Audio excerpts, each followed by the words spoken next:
Kerala Blasters ആരാധകരും Indian football പ്രേമികളും കാത്തിരിക്കുന്ന Durand cup അങ്ങനെ തൊട്ടടുത്തെത്തി നിൽക്കുകയാണ്.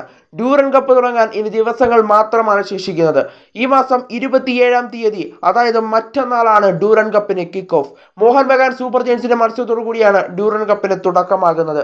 എന്നാൽ ഡ്യൂറൻ കപ്പ് എങ്ങനെ ലൈവായി കാണാമെന്നത് ആരാധകർ നിരന്തരമായി ചോദിക്കുന്നുണ്ടായിരുന്നു. അതിൻ്റെ ഒരു വീഡിയോ നമ്മൾ ചെയ്തതാണ്. എന്നാൽ ഇപ്പോൾ ഇന്നലെ ഡ്യൂറൻ കപ്പിന്റെ ഒഫീഷ്യൽ മത്സരക്രമം പുറത്തേക്ക് വന്നു.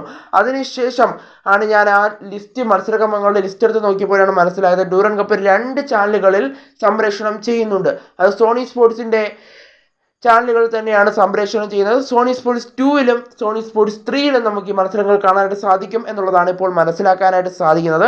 സോണി സ്പോർട്സ് 2-ൽ നമുക്ക് ഇംഗ്ലീഷിൽ ലാംഗ്വേജിലും അതുപോലെ തന്നെ സോണി സ്പോർട്സ് 3-ൽ നമുക്ക് ഹിന്ദി ലാംഗ്വേജിലുമാണ് ഈ മത്സരങ്ങൾ വീക്ഷിക്കാനായിട്ട് സാധിക്കുക. സോണി സ്പോർട്സ് 2 കാണുന്നവർക്ക് ഇംഗ്ലീഷിലായിരിക്കും കമൻട്രിയോട് കൂടി കാണാനായിട്ട് സാധിക്കുക. അതുപോലെ തന്നെ സോണി സ്പോർട്സ് 3 ആണ് നിങ്ങൾ കാണുന്നതെങ്കിൽ ഹിന്ദി കമൻട്രി ആയിരിക്കും നിങ്ങൾക്ക് കിട്ടുക. ഏതാണ് നിങ്ങൾക്ക് അനുയോജ്യമായി തോന്നുന്ന ഭാഷ ഏതാണെന്ന് വെച്ചാൽ നിങ്ങൾക്ക് അത് കാണാവുന്നതാണ്. നിങ്ങൾ കൂടുതൽ അറിയാവുന്ന ഭാഷ ഏതാണോ അത് നിങ്ങൾക്ക് കാണാൻ സാധിക്കുന്നതുമാണ്. എന്തായാലും ഹിന്ദി ആണെങ്കിൽ ഹിന്ദി കാണുക, ഇംഗ്ലീഷ് ആണെങ്കിൽ ഇംഗ്ലീഷ് കാണുക. ഭൂരിഭാഗം പേരും ഇംഗ്ലീഷ് ആയിരിക്കും കാണാൻ സാധ്യതകൾ കാണുന്നത്. എന്തായാലും ഇംഗ്ലീഷിലും അതുപോലെ തന്നെ ഹിന്ദിയിലും ഡ്യൂറൻ കപ്പിൻ്റെ മത്സരങ്ങൾ ഉണ്ടാകും. സോണി സ്പോർട്സ് തന്നെയാണ് 2 ഭാഷകളിലും സംപ്രേഷണം ചെയ്യുന്നത്.